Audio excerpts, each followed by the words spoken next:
So, welcome everyone. It's the two of us again.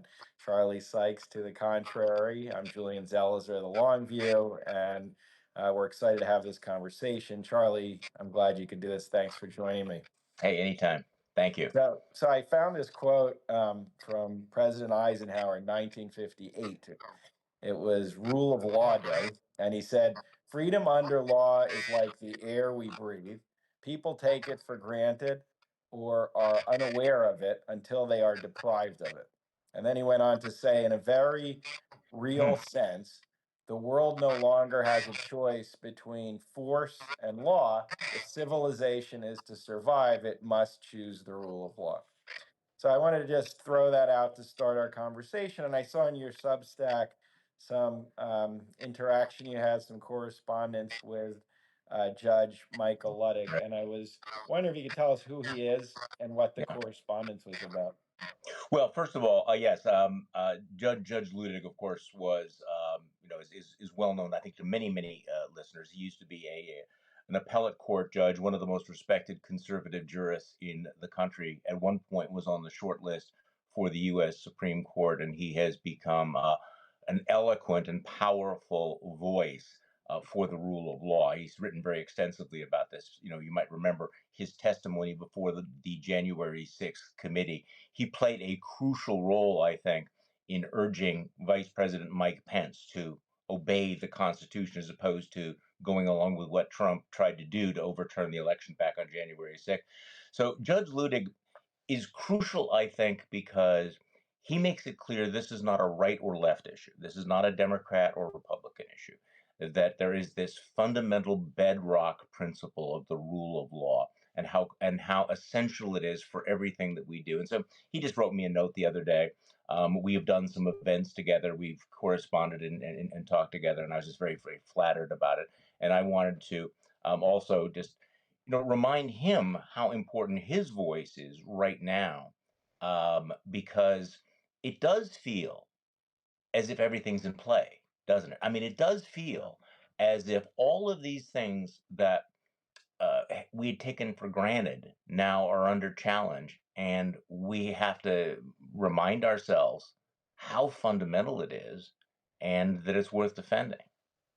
In terms of the judge, I mean, from what you know, what are his major concerns? Since a lot of people, this is still abstract, what that means when you hear threat to rule of law, constitutional crisis. For a judge like him, what is he thinking of and what is he worried about?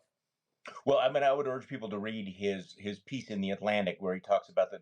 Perhaps we've even passed the point of being in the rule of law. I think what he's mainly concerned about is whether or not we have gone from the rule of law to the rule of a man. This is the difference, the bright red line between autocracy, when decisions are made, when due process is dispensed with, and you simply have the rule of force. And I think, but I'm really pleased at that quote you found from President Eisenhower, because I've been thinking about this a lot lately.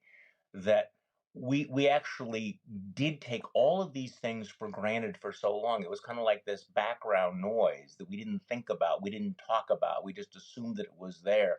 And now suddenly an entire new generation or several new generations is having to go, okay, what is it that has been undergirding our society, and what is at risk? And I think this is what Judge Ludig is saying, that our Constitution was set up in order to protect us precisely against the kind of government by revenge, retaliation, the politicization of the Department of Justice. And I think that he, like a lot of us, have been alarmed at how fragile those guidelines have been, of those guidelines, those principles, the norms that we thought governed the Department of Justice that now turn out to be rather flimsy. And look, the reality is that Donald Trump, almost on a daily basis, is signaling his willingness to defy the courts, to delegitimize the courts. And if he succeeds in doing that, he's also going to defy and delegitimize this concept of the rule of law, that we can rely on the law as opposed to changing political parties. And it's hard to overstate how fundamental this is. And can I ask, I mean, in terms of it isn't a left or right issue, No. but how important has it been to the history of conservatism, the rule of law? Until recently, has it not been integral to what the William Rushers or the Ronald Reagans argued No. for? Well, it's hard to overstate that, Julian. I mean, how in terms of conservative thought, and I don't want to get too wonky, but I Yeah. mean, in terms of the process, the constitutional process needed to be protected no matter what the result was. It meant that you needed to, follow the law, follow the Constitution, even if you didn't get what you wanted, even if you did not get at the end your preferred policy outcome. And it was never a question about, should we ignore the Constitution? Should we decide that what we want is more important than following the and again, I hate to use the word norms, but the procedures laid out by the founding fathers. This was never ever in question. And now the new MAGA right has abandoned that entire tradition and basically says we want what we want, and the ends justify the means. The ends justifying the means is the absolute rejection of everything that conservatives, constitutional conservatives, claimed they stood for I want to say a century, at least a century. And let alone the whole argument about originalism, which has many people don't agree with Right, it, but right. it is premised on founding principles, and it's hard to rectify jettisoning due process, ignoring federal judges, with any genuine attempt to think of originalism as a legal doctrine. Well, yeah, exactly. And I also think that when you talk about the complacency, I'm still thinking about that Eisenhower quote in terms of like why America has become great and why it has become prosperous. The rule of law is not like a one-off. That one of the reasons why America has been this stable, I think, engine of prosperity has been because people know that in this country, the law governs. In other words, if you make an investment, it's not going to be taken away from you. The fact that you have contracts, the fact that you have property rights, and that these things are protected by all of these institutions and these rights. This is also part of the American story. So it's not like we have economics over here, social issues over here, and the rule of law. I mean, these things have always been tied together. And the point that I think you're hoping I'm going to make here is just to say that this was fundamental and central to conservative thought before Trump cannot be overstated. And And yeah, no, I mean, free markets and free market processes depend on that stability, because otherwise, as you exactly. say, none of the elements from contracts to other forms of documented transactions can be counted on, nor can you be free from government interference at a kind of ad hoc basis.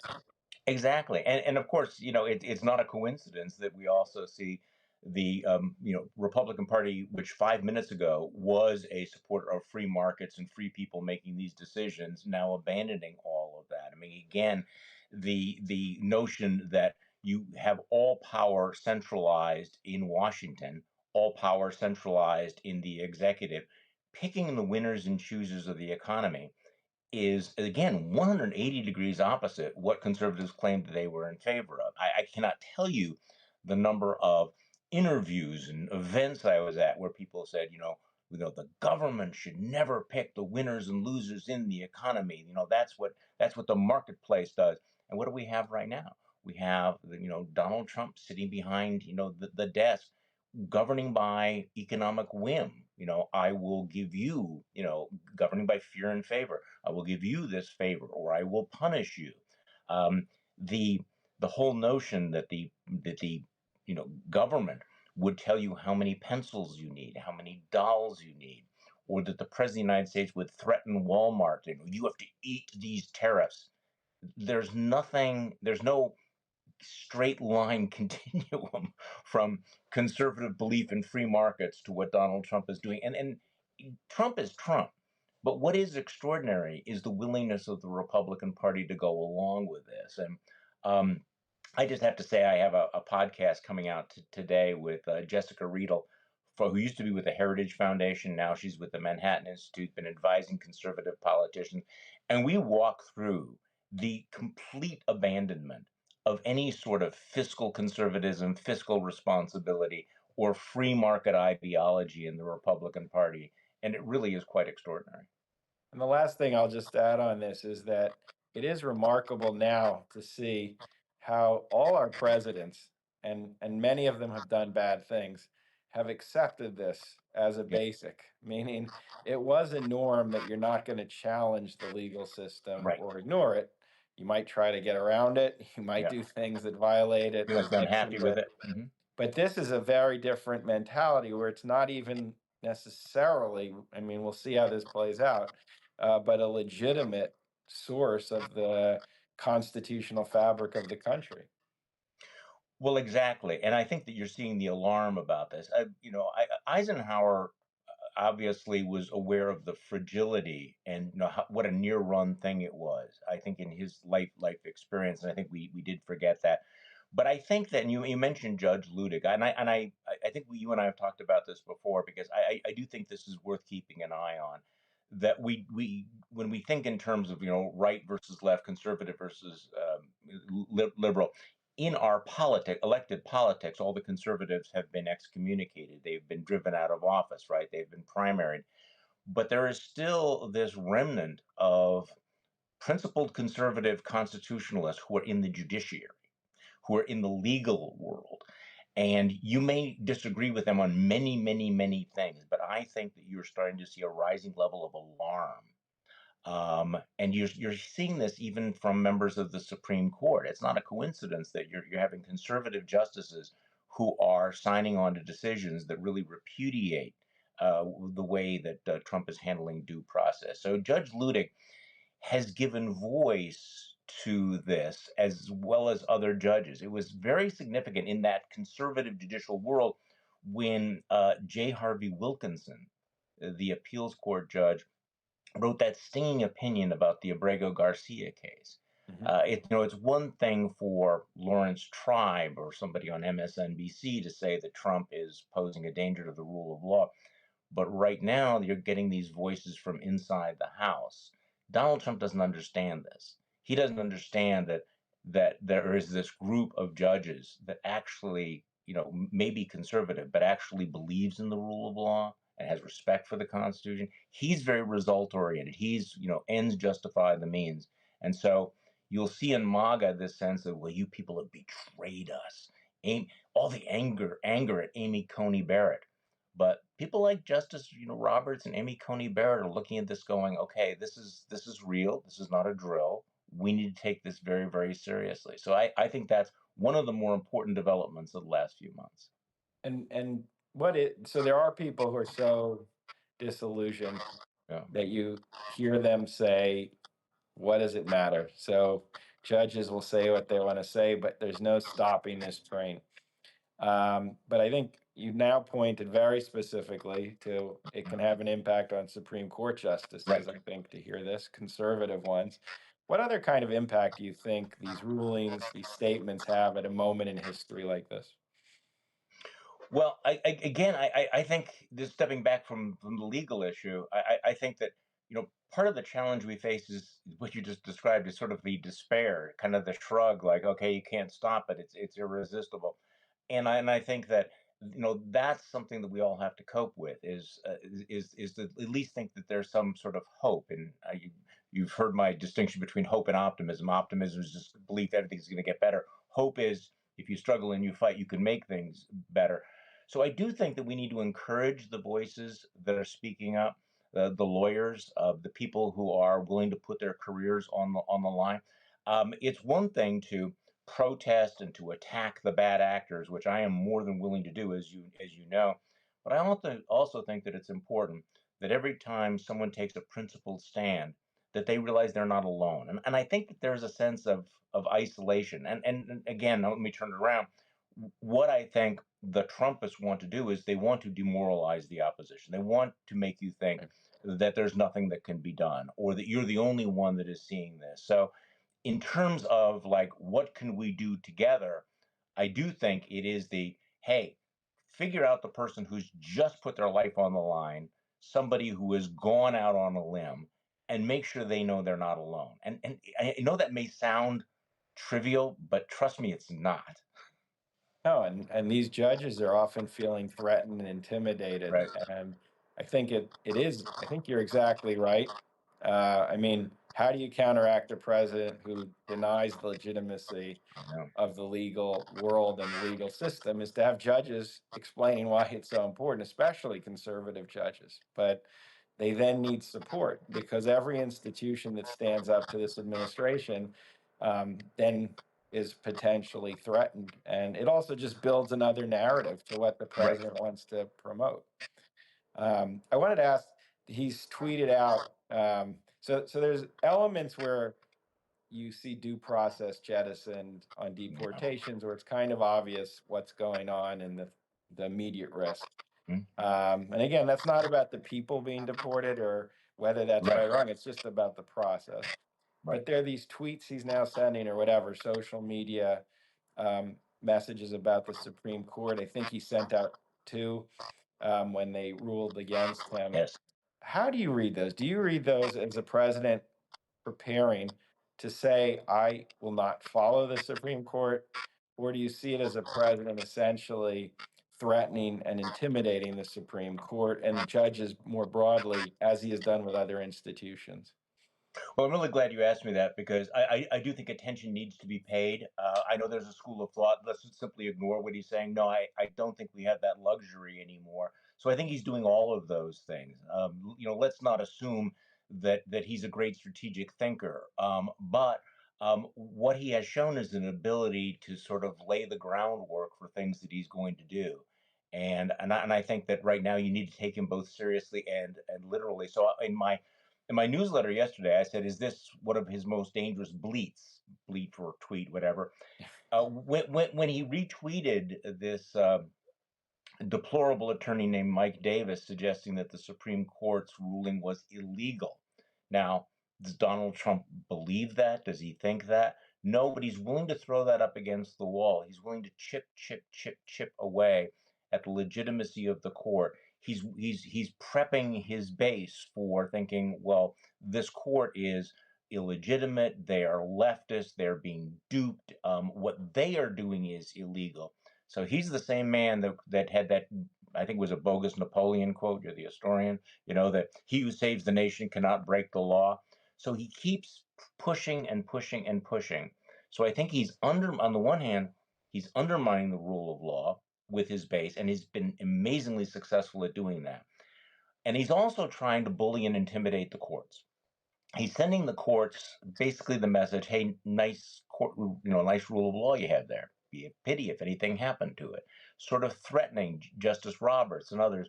Do you really want to rule against me? Because what happens if I defy you and expose the fact that you don't have any armies, you don't have any tanks, that you're basically powerless to all of this?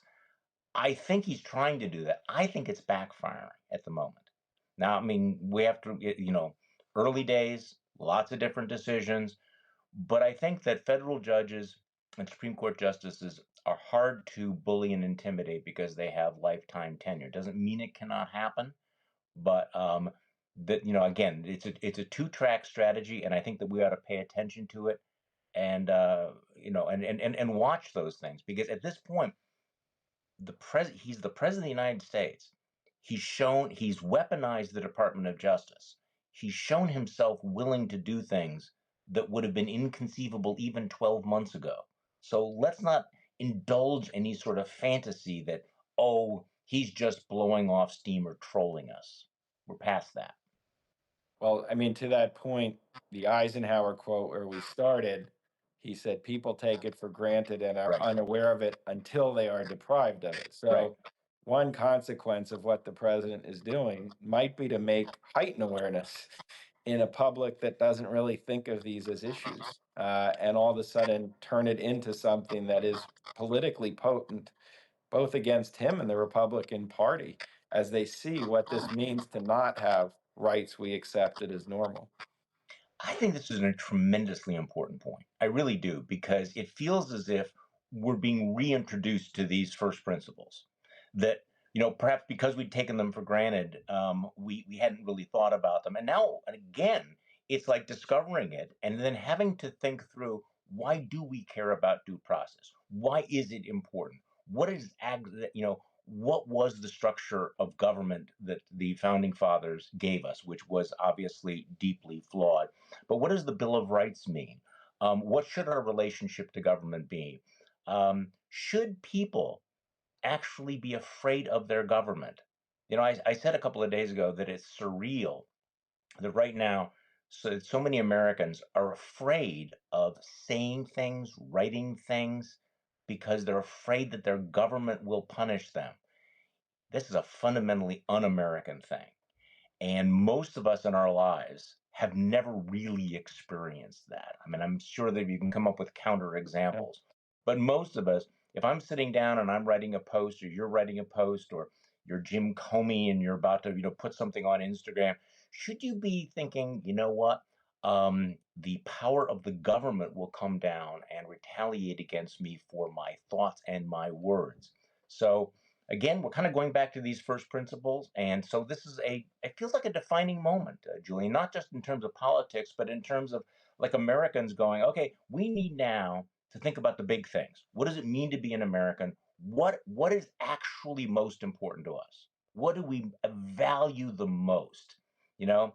And when you do that, like in various other crucial life moments, you realize that a lot of the things that you thought were important maybe were not as important as these fundamentals. So I, there's a real potential here, and I think people like Judge Ludig are going through this, going, let me remind you, what we used to have and why it is important and why you don't want to lose it now.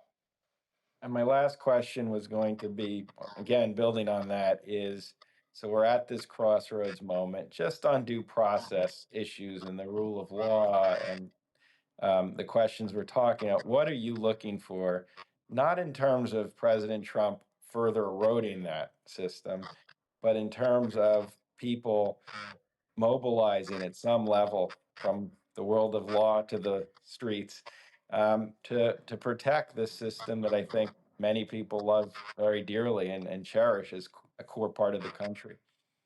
Well, I'm looking very, very closely at what the judges are doing, the judiciary, whether they're going to hold the line, whether the Supreme Court is going to hold the line.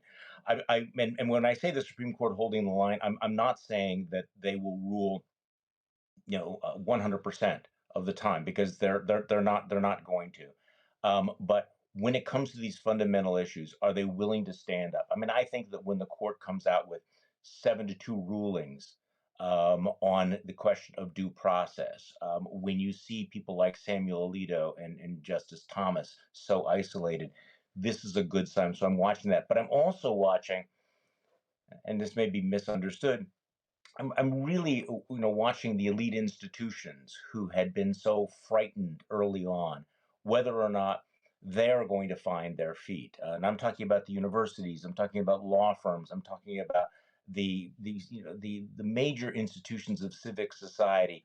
Will they continue to surrender to Donald Trump, or will they look around and say, you know what, we need to stick together, shoulder to shoulder, and reaffirm these values? I think you're starting to see that at the university level. Now, I've been very critical of universities, but when it comes to academic freedom, I think that this is something they can't compromise, they can't surrender on.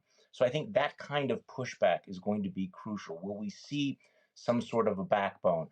The record's going to be mixed. Yeah. Looks like CBS is caving in, which I think is just horrifically bad. And again, part of the thing that I'm guessing you and I didn't see coming, like with major corporate media Yeah. surrender, with major law firms surrender. But I think maybe that panic of the first few days is draining away. So I'm really watching to see whether or not you're going to see some sort of collective action because it does require collective action. Otherwise, they will pick us off one at a time. Well, thanks for doing this. It was great talking to you, Charlie, and I look forward to our next conversation. Charlie Sykes, to the contrary, great to have you on. Talk to you soon. Thank you so much, Julian. Bye bye.